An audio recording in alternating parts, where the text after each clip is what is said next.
Good morning or good evening to all the English speakers and maybe Spanish speakers that also hear me in English that are all around the world.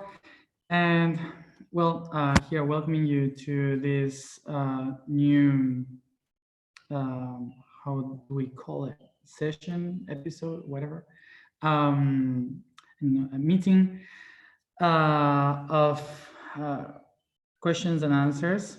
First of all, as always, remembering you that all the during the quarantine, that I guess it would be longer because I'm gonna stay here for another month.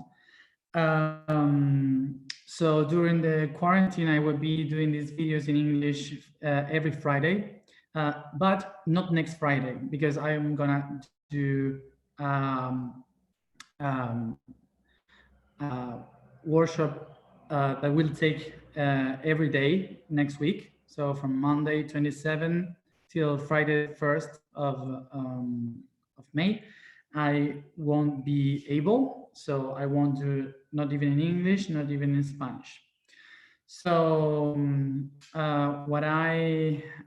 so we will take take these questions and answers again, not next week, the other one.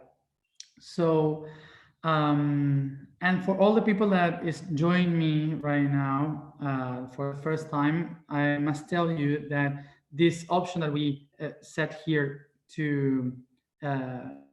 to answer all these questions that you may have is because I know there is a lot of people that ask me questions in Facebook and Instagram, and I am not able to answer all of it because maybe it's too complicated. So I decided to do this through the RCN channel. um, so I could answer some of those questions. So I have many questions, but we are trying to do as best to select some of them, some of those that are not personal questions, and also I'm trying to answer them as fast as I can. So sorry if I cannot make a whole explanation of every issue, but, because I need to go faster. So so for all the people that is joining now and it's the first time that you hear, I have to say that all the information that I will share with you is related to my memories or to my way and connection of being the universe, which is not the whole truth. It's just a perspective of the truth. Okay, so in order to understand how this works, is we have to recognize that the universe is like a sphere, and this sphere has only one spot in the middle, and from that core, uh, the main core is projected into many and thousands and billions of perspectives, which is the sphere. So each one of us is like a dot in that sphere reflecting from the core. So each one of us have has a path from the core. So we all had this path of creation in the universe. So we all have a perspective from that very one truth. So what I can do is to remember what I have done in that path to be myself. So I hope that my truth could help your truth to fulfill like an idea of how this works. But again, this is not the complete truth. So I encourage you to keep searching, looking for more answers, looking for more information, because there are many truths that I don't know, or many perspectives from the same truth that I will share that maybe nourish you from other points of view. So I wanted to say that before we start, so you could know that this is just another option to understand the reality. Okay. So I will go with the list that I have here of questions that I have received. And the number 16 in this list, it is, do you have any insights on how to balance the lower vibration energies while being consumed with higher explorations, and how to communicate with non-awakened people? So I guess I understood the question. So I will try to answer it as best as I can. So the thing is, how to balance the lower vibration energies while being consumed with higher expressions. So this means that when we have a higher exploration of vibration, when we are trying to reach a spiritual option, a spiritual path to find ourselves, to connect with other higher dimensions, like the fifth dimension, the sixth dimension, there for sure will be a lot of lower energies. And as always, the lower energies needs higher energy to live. It's like we trying to eat. We need to eat to survive. So it's a lower vibration, which is maybe plants or animals in some cases, that are bounded to the unconscious world of the physical reality. So in order to for us to think, we need to eat some of them. So imagine that when you are connected to the fifth dimension, so there will be beings from the fourth and the third dimension trying to also be fed about from that energy. So so how does this works? Um, the universe usually creates a balance in between everything. So everyone has energy to give to another being. So it's okay to give energy to another being. What is not okay is to if someone takes the energy. So what we have to do to be protected of that energy is to not only elevate our vibration, elevate our frequency so they cannot see us. It's like if you vibrate very high, so the lower beings cannot see you, cannot feel you, and cannot match. Okay, so that's why you start to relate with new people, with new groups, new places, etc. So one of the things is vibrate higher. So this is change your environment, change the people around you, by changing you. You go other places, you go with new people, etc. But if those beings or those energies still follow you, is because you have something to give them. You are related to them still. So what you need to change is first, why are you still feeding those beings? That's the main question. It's not how do I protect myself, but how what I am doing, what am I doing to still uh, be someone that gives this energy to other beings, or to allow other beings to take that energy from me. So this is the main question that you need to work with, because normally we think maybe that we are in a higher level of consciousness, but we are still losing a lot of energy, that other beings are taking that energy from us, and we cannot understand why that is happening. But the reason why it's happening is because I am still related to them energetically, so they can feed themselves because of that. So what I have to do is to rethink about my bond with all these people or beings with whom I am related to restore the way in which I am related to them, which would be my perception of them. What are they for me? Okay, what is my perception of them? why do I need them in my life? Do I love them? Do I hate them? These kind of questions will help you to understand your relation with those beings, so you could understand if you are free from them or not, or if you are not free from the perspective that you have from them. So as it says here, for example, it says if I am in a higher vibration, they are in a lower vibration, how can I communicate with them? So this is like this.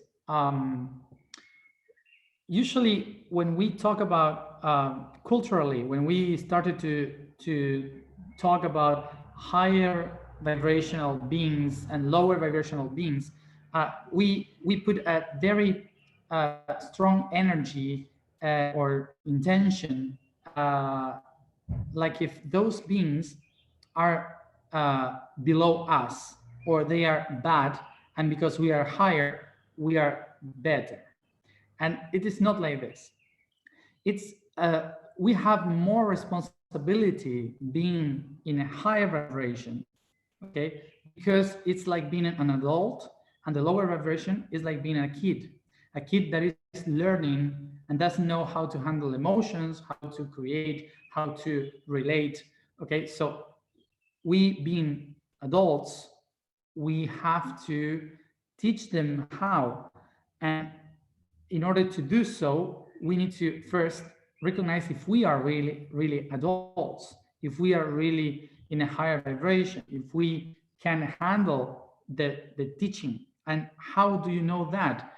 When you realize that you can see them as kids and know as beings of lower vibration, know as beings that are below you, but are the beings that are learning in a different level than you. So that changes a lot, because it's your change of perspective of how do you relate with the lower vibration. It's kids learning how to handle emotions and reality. So if you already know how to do that, then you can teach them, and you can protect yourself from the lower vibration. And the way to do that is if you are incoherent with your coherence, okay? You feel with your own energy chakra, and that is your body, your soul, and your mind. So all the chakras that you have must be connected. The three lower chakras are related to the body, which is the knees, the ankles, knees, and root chakra are related. These three are related to the body. Then we have another three which are related to the soul, which are the sacrum, plexus, and heart chakra. Those are the soul. And then we have the spiritual chakras, which are another three: the throat, third eye, and the crown. These three must be related. If they are not related and they doesn't flow, so you don't have a perfect amount of energy that creates constant energy in your body. So even if some other beings suck the energy from you, you will always have energy, because you are not concerned in the beings taking the energy. You will be concerned in your own energy, your own core, and that's eternal. Okay, and how do you handle being coherent? You will do it by knowing that if everything that you do, everything that you feel, and everything that you think or believe matches. Okay, so you have to act according to what you feel, and you feel according to what you think. Okay, everything must to flow and matches. So and match, and so that's the way you can understand, you can realize that you are coherent, and that the flow of the energy, it's constant in yourself. So doesn't matter what happened with the lower energy, you will handle it. And also I said, don't think about the lower energy as something bad. Think about the lower energy as kids that you need to teach them how to handle their own energy. So 17. What can you say about the Garden of Eden? Is there a real place in Earth where it existed? So, yeah, of course. The Garden of Eden, as it says in the Bible, it was what now we call the Persian Gulf. The Persian Gulf between Iraq, Iran, and Arabia. This and Kuwait and Qatar and Bahrain and Oman. Sorry, and Arab Emirates. So many countries. So these countries that we have there before, 24,000 years ago, approximately, until 12,000 years ago, approximately. So it's been like more like 20,000 years, a whole period of 20,000 years, like from 30,000 years ago to 10,000 to 12,000 years ago, approximately.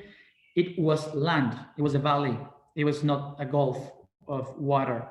It was a region where humans used to live, where the Tigris and Euphrates, which are the two rivers of Mesopotamia, they kept going until the door of Ahura Mazda, which is today the Strait of Oman, where is the Musandam Peninsula. That region was the door. It was like if the valley, the fertile valley, was surrounded by high mountains, which are the Sauros mountain in Iran, and then the desert in Arabia and part of Iraq, Kuwait. All this big desert and the big mountains surrounding the fertile valley that was below, surrounded by these two rivers. This was the perfect place to create it was like a perfect place to protect, to create the first humans as we know them, because humans, they were before. They were not the first ones, but they were the first as we know them, like Homo sapiens sapiens. So humans were moving all around the world, evolving like normally they did, but in that region, the gods of the Anunnaki and that we used to call in Atlantean times the Aesir, they came to that region and they settled all the bases there. And the main door to the sea was the door guarded by the main god, which was for the Greeks Zeus, for Romans Jupiter, but for the ancient Persians it was Ahura Mazda. So he was the one taking care of the sea, okay, that was in that region in Oman and Iran. So the Strait of Oman. Yeah. So this region is the one that we used to call the Garden of Eden. Uh, 18, number 18. Can you talk about the direction of angels among humans and how to use them in our path? Okay. Angels, angelus, I guess it means messengers. So the angels are beings that they live normally in the fifth dimension. What are they? They are these beings that works with the light and the rays of light. There, I usually call them like the white cells of the divine body. Like if they are the protectors and they came from the seven rays of the rainbow, which is the seven vibrations of the chakras. So all the codes from the sixth dimension, where the geometry exists, where all the patterns of geometry creates the whole realities. From that sixth dimension, imagine that the patterns of geometry creates like mirrors or crystals in different shapes, that when the main light from the core irradiates outside, the reflection through the crystal creates these different rays of light. Okay, so this projection of the geometry in these crystals project to the outside, they create these different levels of energy vibration from the light, and the distortion of the crystal. The crystal, like it's just an image from this geometry that is created in the sixth dimension and projected to the fifth dimension. We have the shapes of what we call the angels. The angels are the most are the patterns of conscious light. So what this means, that in the fifth dimension, these beings are the project. If in the sixth dimension we have geometry and we have like spheres and geometry, and the beings have those shapes. So in the fifth dimension, when this geometry is projected into light, is the first time ever in the fifth dimension that the main light and the main pattern is projected into chakras. Okay, so the pattern of each chakra that is projected into the fifth dimension has different rays of light from each one of them that projects a specific geometry. So these patterns and geometries that are created from each one of those chakras are the ones that creates the pattern of an angel. Angels are similar to us, but because we are similar to them. So we are like a physical projection of those beings in the fifth dimension, and we are like echoes in the third dimension of what we are in the fifth dimension. So it's like if it's ourselves in a different perspective, in a different dimension. That's what is an angel. So how do we use them, or how do they use us?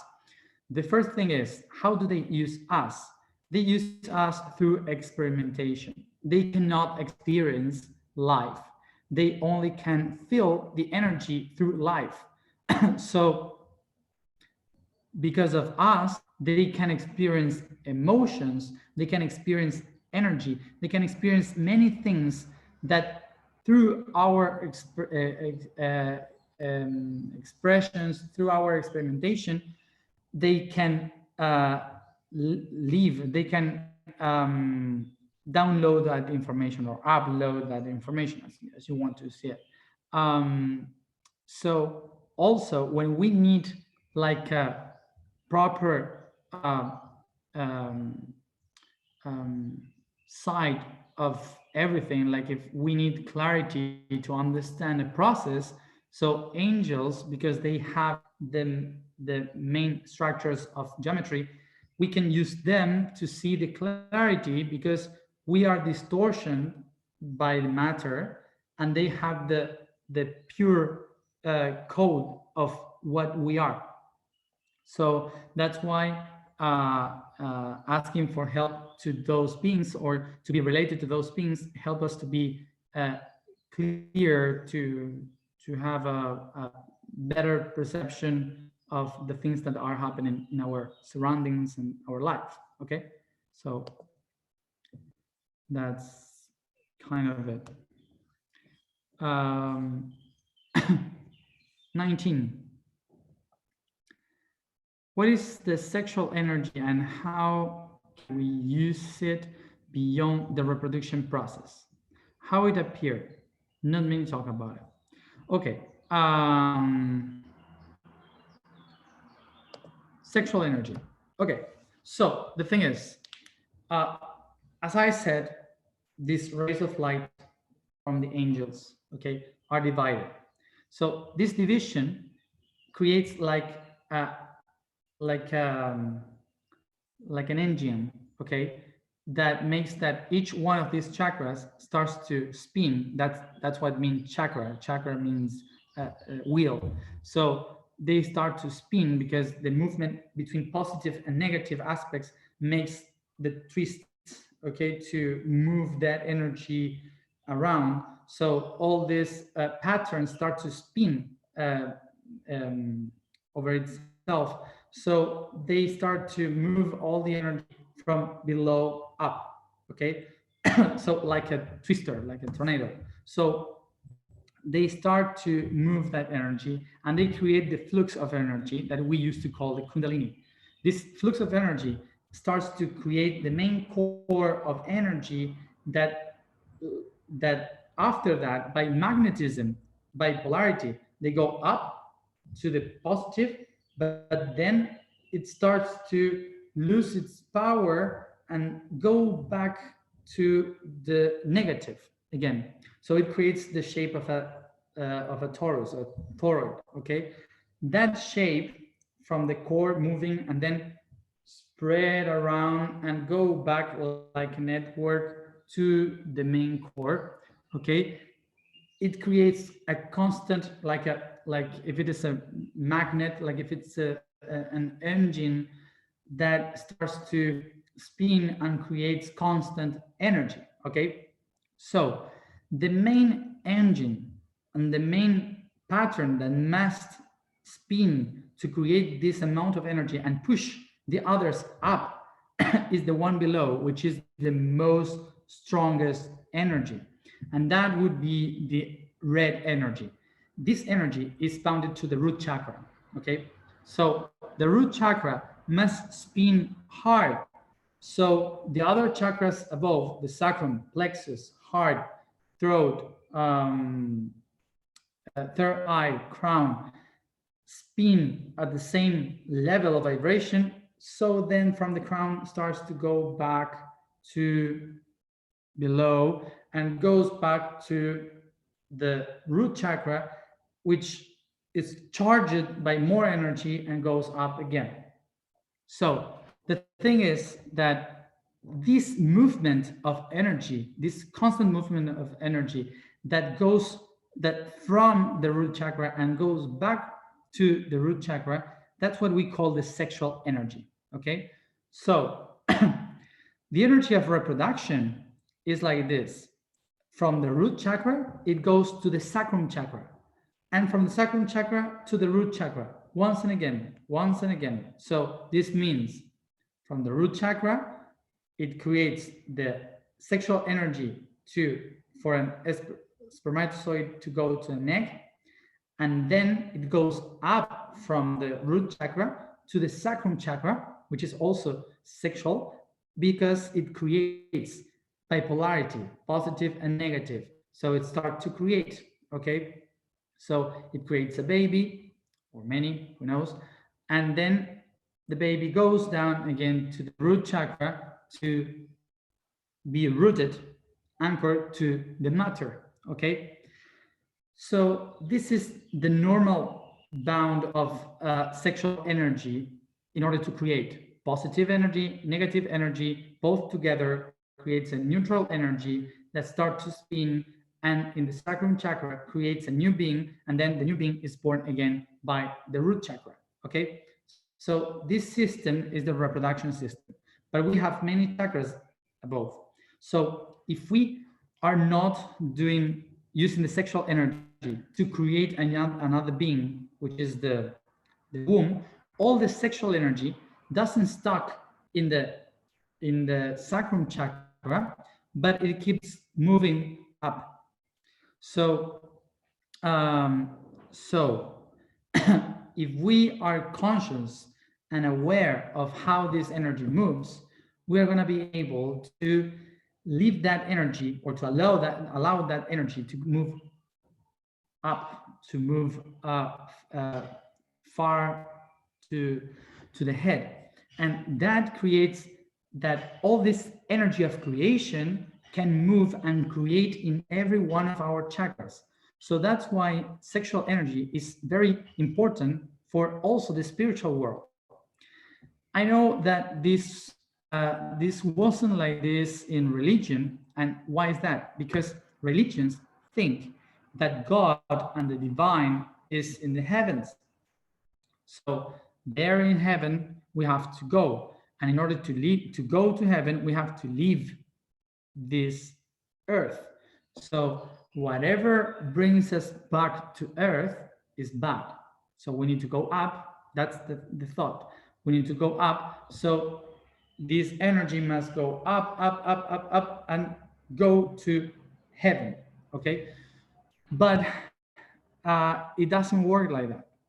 Everything in the universe has a kind of spinning shape that returns constantly to the same source of energy, to the origin. So imagine this. If we talk about going back to God, that means that some moment we came from God. So we were God. So if we were God and we were a part of God, and suddenly we decided to spread around and go away, but now we are doing everything to go back to God, to the core of their reality, that means that the universe constantly has a shape of expansion and implosion. Okay? So that means that everything in the reality is like that. Everything is going back to the origin. So the origin of our energy is in the root chakra. So whatever goes up, it will return to the root chakra. So the main core of energy, of creation of energy, is there, while the vacuum and the core of balance is in the heart. Okay, because the heart is the middle point between all of them. So we have the heart, and we have 4 chakras below and 4 chakras above the heart chakra. Okay, so that's why it's like the most important. So the thing is, we have there a void, and from but to charge the void, which is the neutral, we need the negative and the positive energy. So both of them must to be moving around. So that's why it's so important, the sexual energy, for all the ancient cultures, because they knew that the movement of that energy through the body, activating the root chakra, creates a huge amount of energy if I am able to use it, that can create new realities. And for example, something very, very basic. If that energy wouldn't be so important, so why the spirits use that system to be incarnated? Okay, because the only way a spirit can be downloaded into the system is by sex, is by sexual reproduction. And what I'm saying about this is that sexual reproduction is not only like we do, it's also like mitosis. Okay, it's just the movement of energy to produce another being. Okay, so could be like we do, like the starfish do, whatever. But that's kind of a sexual energy, because it's projecting an energy to another point, from a negative to a positive. Okay, so so the sexual energy, that's why in the past it was so related to the the spiritual world. The sex was taught in the temples. The ceremonies that were taking place, they used to have sex related to that.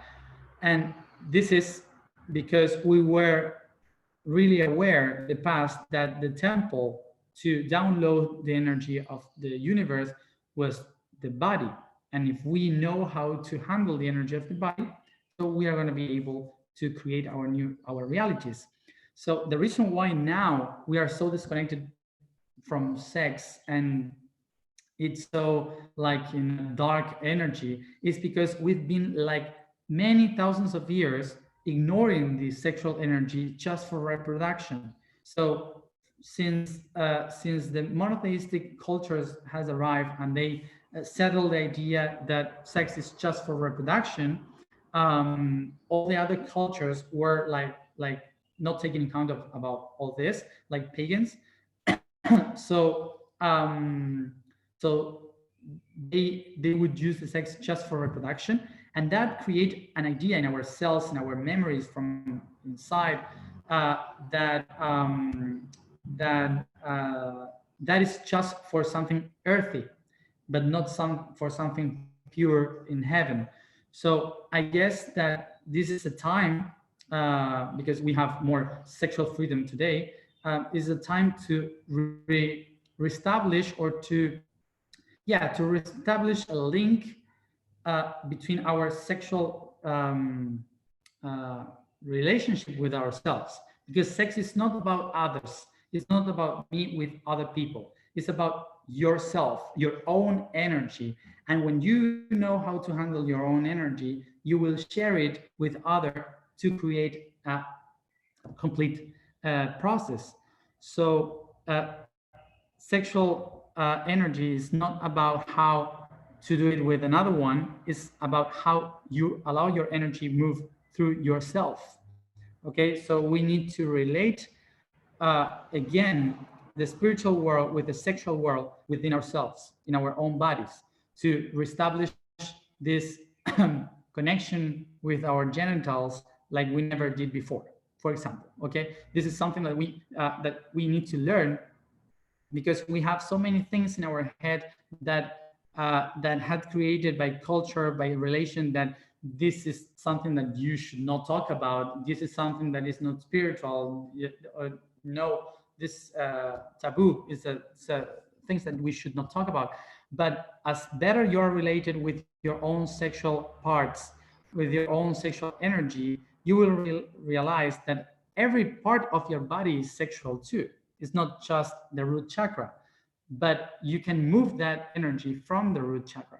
So I encourage to reach and seek about how to relate better with your own body, to move that energy so you can improve the way in which you can relate with others. Because remember that emotions are energy.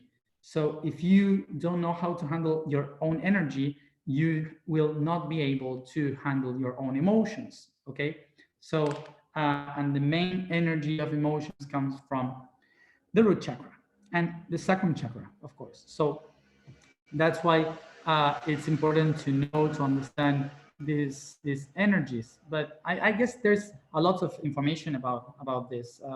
I don't know any book to tell you, but for sure there will be like tantra, like yeah, of course tantra will teach you a lot about how to handle this energy. And it's not about sex, it's about sexual energy. Okay, how to handle your emotions, your traumas, your energy that is stuck. Okay, so um, that's pretty much the main idea about sexual energy. So 20. uh, 20. Am I speaking to American? Okay. So can you explain who are our ancestors of the Homo sapiens sapiens, and how did we come here on Earth? Can you explain who are our ancestors of the Homo sapiens sapiens, and how did we come here on Earth? Okay, first of all, we are from Earth. We have always been here. We are Earth. Humans have evolved from beings from the planet, as Darwinism says. But of course, we had some touches, okay, some people helping the evolution of humans in this planet. So they came here and they modified some of the humans to uh, to take their own information from their own planets, from their own species, races, whatever. So that's why in such a short time we improved as a species, and we have so many races, so many different types. Um, so our ancestors, of course, the main ones were those from Earth, the ones that were here, the Homo sapiens, the Homo erectus, Australopithecus, the one very far away. Of course, those are our ancestors from this planet. And the ancestors from other planets, mainly, they will be Anunnaki and Arcturians. They mostly, the Arcturians are the most similar to us. They are really similar to us. And so that's why they were more related to us, and they were able to teach us and to be with us and to have sex also with us. So they were more related to us.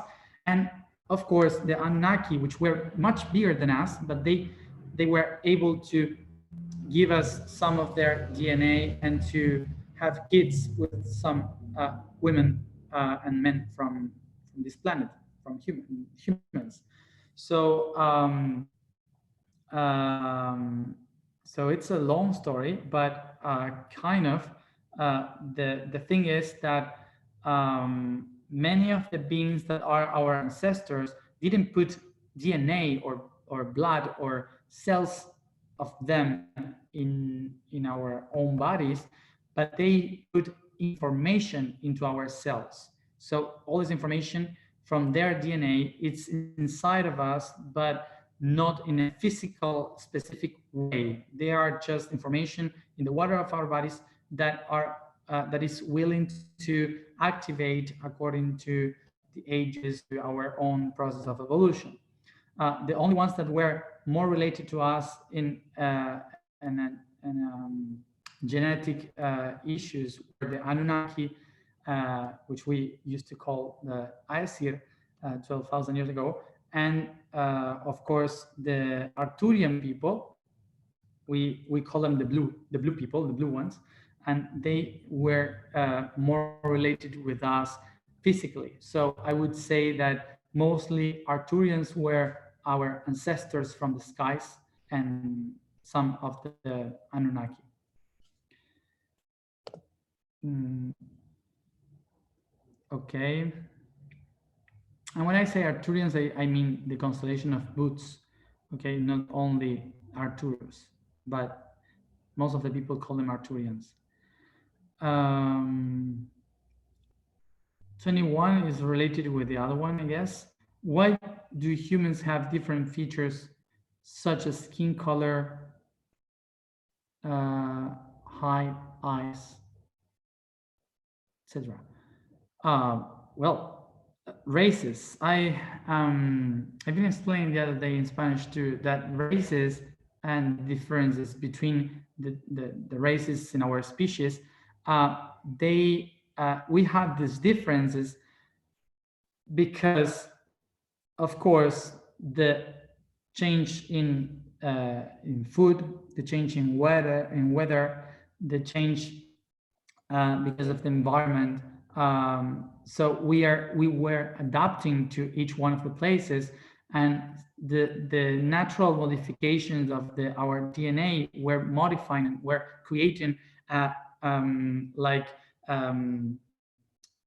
options, like we would say like errors in biology that were useful for the new regions. So some of them saw that these modified beings by nature, they were more adaptable to these new places, so they start to reproduce with them. we have to remember that in the past it was not like today. Well, today weird, it's weird too, but it's not like it, as we know that one person, one woman was with one man and they made couple forever. This was not like that. We have to remember that mammals needs to survive as much as possible. That's why usually there are more female and less men, because one man has the goal to have many women. This is in biology. They needed to have many options, so their own biology, their own transcendence of DNA could create more population. So and to transcend through history. So the thing is that that if, for example, there were a lot of people that were shorter, and suddenly there was a drive, and a draw, say draw, there was a draw, and the only way you can reach for food was some trees with some fruits over above. So imagine that in between all these short ones, there was one that was taller, and he could reach the fruits from the tree. So all the women usually went to reproduce with him. So all the kids of that women, of those women, must be later taller. Okay, so this is how it starts to change so fast. Okay, of course there were some species that introduced their DNA, and it was like a faster change. For sure that happened in between 2000, no, 200,000 years ago. It was the biggest modification of human beings by other beings from the stars. That helped to make a faster transformation between races, between the different races of humans. But mostly it's because of adaptation to the different environments. So sometimes it's not so magic, it's also science. And yeah, anthropology, maybe. 22. Why there are so many prehistoric temples in the really small islands of Malta and Gozo? Okay, Malta and Gozo, they were not small when like 10,000 years ago. 10,000 years ago, Malta and Gozo were part of a big plateau, a big island that was in the Mediterranean Sea. The Mediterranean Sea was changing too much, and depending on in which moment of in which time, they were very, very close and related to Sicily. Okay, so these islands were very close between Tunisia and Sicily. Okay, because Tunisia was very big at that time. All the islands from close by Tunisia, they were all a big plateau, and the lands close by Sicily too. So Malta and Gozo, they were only one island and bigger. And this this place there was the only spot by sea where everyone in the Mediterranean Sea from the west and the Mediterranean Sea from the east can be connected. So imagine that today we have different ways from where you can go through through the Mediterranean. For example, you have Sicily, and now Sicily is open into two parts. through Messina, okay, which is between Calabria and the region of Catania. So this, well, Messina, Calabria and Messina, these two regions were together 10,000 years ago. So there was no path by the sea, okay? So all the Atlantean colonies and the Atlantean sailors that used to go from one part to the Mediterranean to other, okay, from east to west, they couldn't go through Messina, okay? So today we have, like, let me tell you right now, we have like 140 kilometers of distance between Sicily and Tunisia. Okay, we have like that distance, 140 kilometers, and it's a wide land of mass of water to go through. But at that period, it was not like so big. It was smaller, and the only island in the middle of that path was Malta. So it was like a main port where all the east and west countries were meeting in the Mediterranean Sea. It was the spot where everyone must stop before going to the west or before going to the east. So that made, and not only that, also from north and south, from Europe to Africa. So, so this created that this island was like the sacred island that crosses north, south, east, and west. So that's why this island was so important for the past, for all the Atlantean colonies and the Mediterranean cultures. And that's why there are so many structures, because it was holy. It was like the main spot where every culture that were descendant from the Atlantean cultures, traditions, they used to go to that island. So they have their own temples, their own gods, and they had their own connection between south, north, east, and west.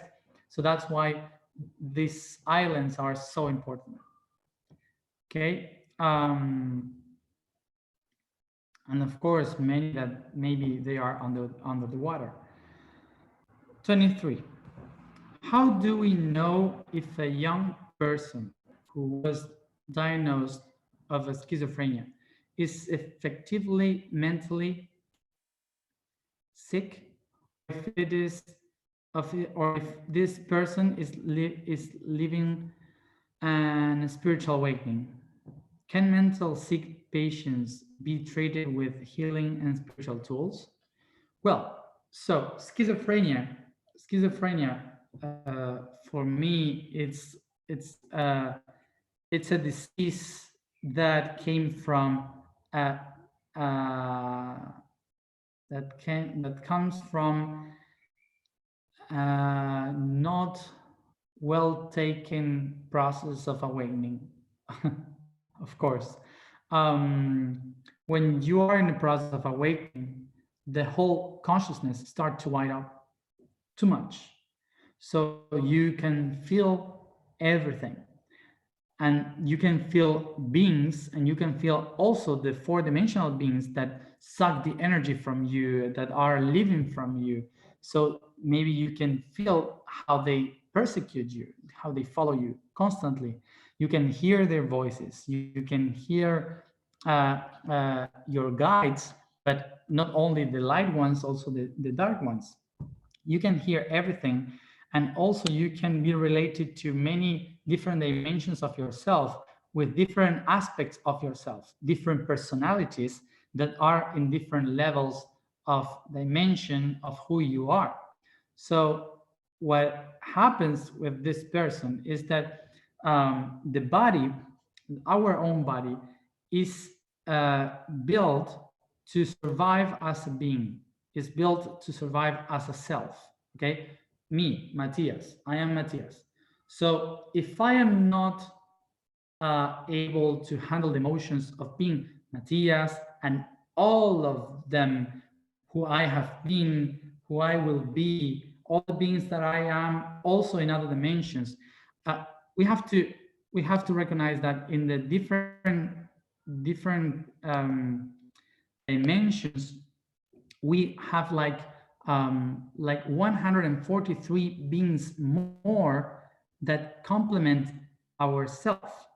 So I am not alone, and myself is not self. The self is 144 beings total.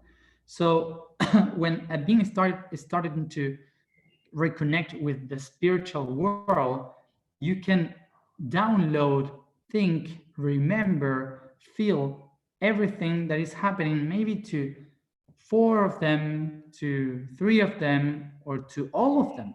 Okay, so for sure that will make you crazy. That will make you like being nuts because there are too many information. So when your body is just to hold your own personality, because all your system is designed to create a person, an individual to survive, when there are many of them living within you, so you start to become crazy because you don't know how to handle it.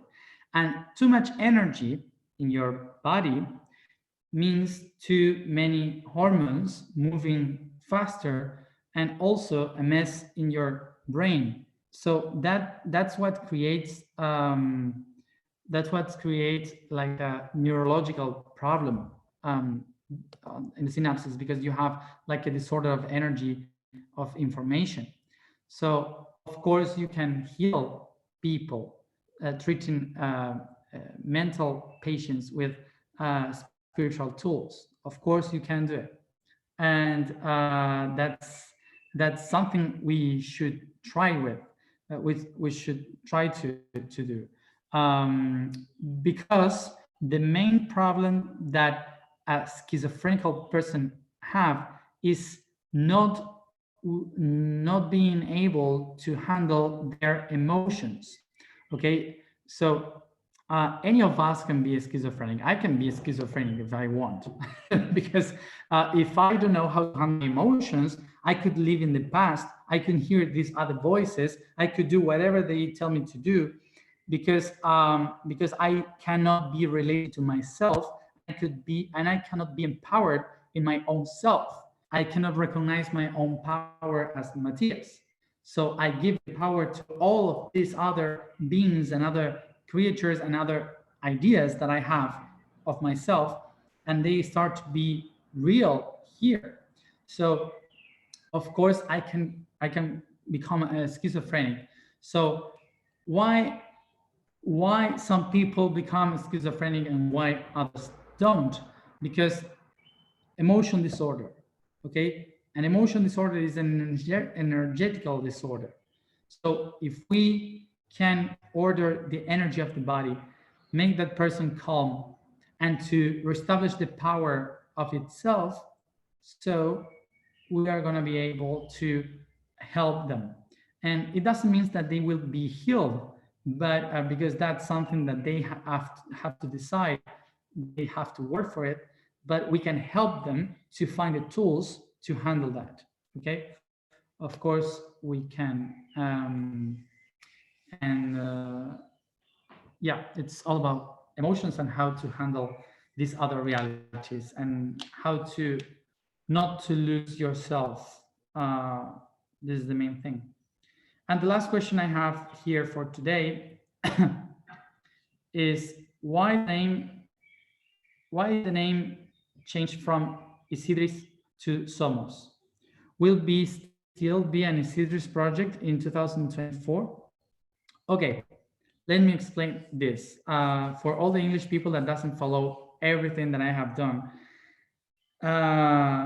many years ago, in 2013, I guess, and 2014, we started to, well, I started to receive some information from Mendoza, is a region in Argentina, and I received information to go there and to, yeah, the first time I've been there was in 2012, and I listened. I had no idea about what Isidris was, but I heard like people in those mountains in the Aconcagua and that region there, that start to talk me about new societies, new kids, new projects to do in 2024.